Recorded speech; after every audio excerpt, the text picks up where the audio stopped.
Hi folks, I'm Kathy Nycary back in the Edible Garden, and today Kristen, our new educational director, has a few questions for us about the Edible Garden.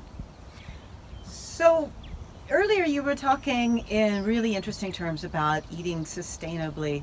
But I think a lot of people hear that word and it's very fashionable, but they don't really understand what it means. Could you unpack it in the sense of what it means to you? What's your criteria for that? Sure. What it basically means to me is not doing harm to the environment, lessening the impact, whether it's our carbon footprint or things like pesticides. It's just not doing harm. And anything that we can do to cause less harm to our environment, those are all positive steps. And a lot of the things that you've described, the eating seasonally and locally and harvesting your own and preserving it, those are pretty much identical to the old ways. So the ways that people used to eat before supermarkets and things like that came along. How would you persuade someone who thinks that that's just way too much time and effort? One of the things that I like to tell people is, first show them some super simple ways of doing things that they may have not even thought about. They're so used to, sticking a plastic bag in a microwave to get broccoli, or they're used to, having things nearly prepared for them. Sometimes just showing people the simplest thing, like making your own salad dressing. One of the things that I used to tell school groups was I'd have them read the ingredients off of a jar of bottled salad dressing from the grocery store. Most of the words they could not pronounce. And so, get them to think about, vinegar, which is a natural product, a little honey from the bees like we have here at Bernheim, a few fresh herbs, some salt and pepper.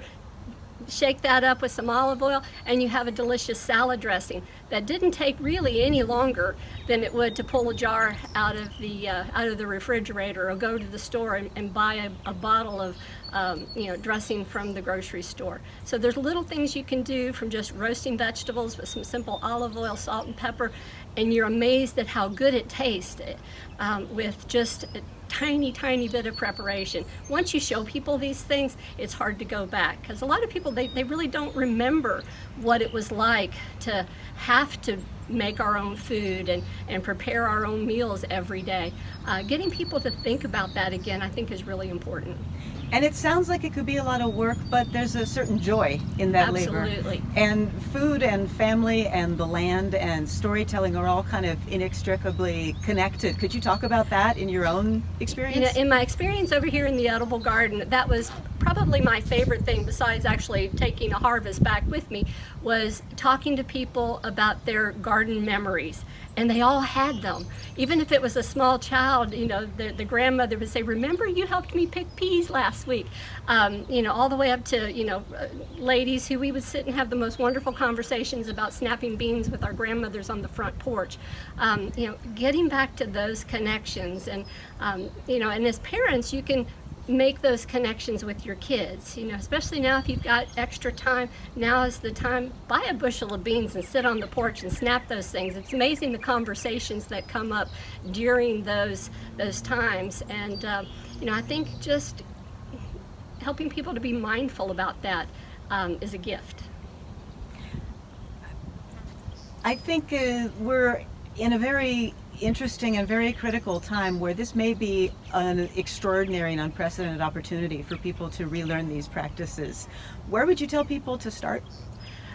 I started this year with a tiny little garden, and the year before that I had a tiny patio, and I started with a little herb garden. Any step you make in that direction is a good step.